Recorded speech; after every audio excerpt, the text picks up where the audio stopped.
Hello everyone, welcome back to my channel Lila Web Dev. In this video, we will learn how to generate a signed APK or the app bundle file in the Android Studio. Let's see step by step. So let's jump into the Android Studio and see how it is done. So we already finished our project to-do list app. So if you try to see in our previous video, and we have updated the version code and also the version name and something like that. And now it's time to create the APK or the app bundle file so that we can publish the app in the Google Play. So let's go to the build menu. Here you'll be able to see the build menu and click on the generate signed app bundle or APK. So this is the place where you need to click. Once you click it, a new window will open. So now here you'll be able to see a new window has been opened, right? So in this window, you will see two options. One is Android app bundle and another one is the APK. So what is the difference between these two? The Android app bundle is a newer format introduced by the Google. It helps to reduce your app size and is required for publishing on the Google Play.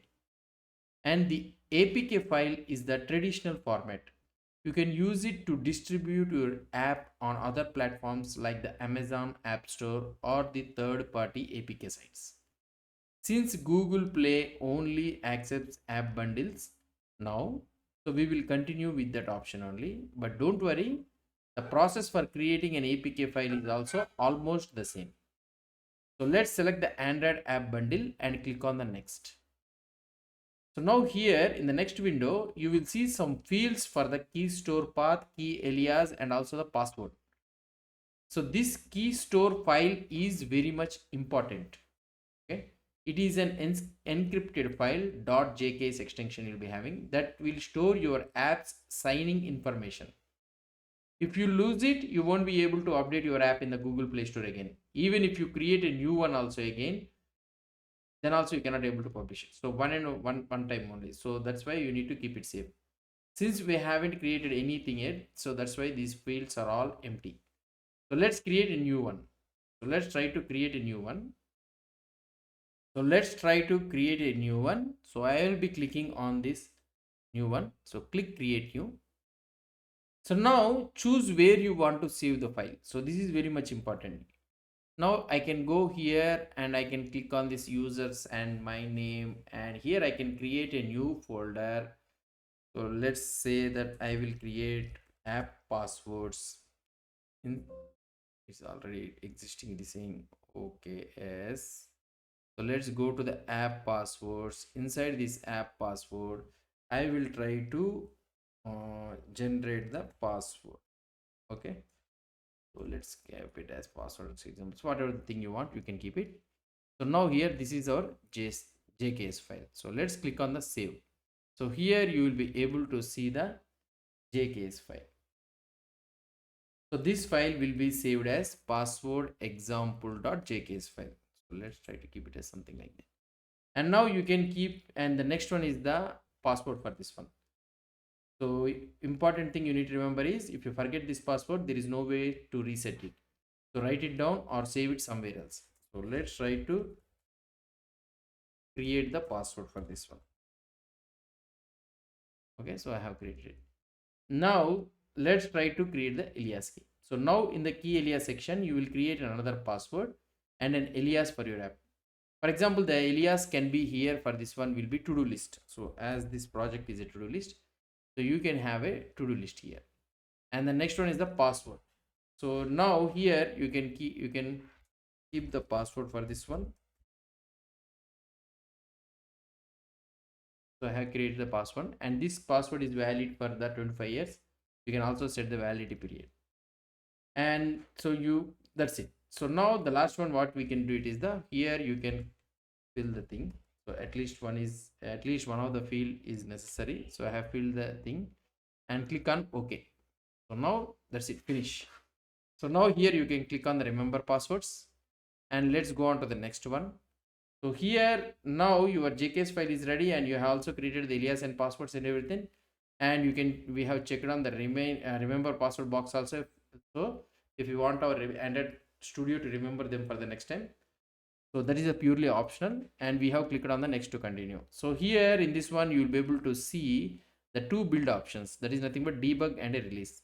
So debug is for testing purpose, and the release is what you use to publish your app. So select release. Okay. Then you will see the location where the app will be generated. So here you'll be able to see where the app bundle will be created. By default, it will be inside your project folder only under app releases or something like that. So now click on the create or finish, whatever the thing it is, to start building the app bundle. Now it starts building the app bundle. Now Android Studio will generate your signed app bundle file.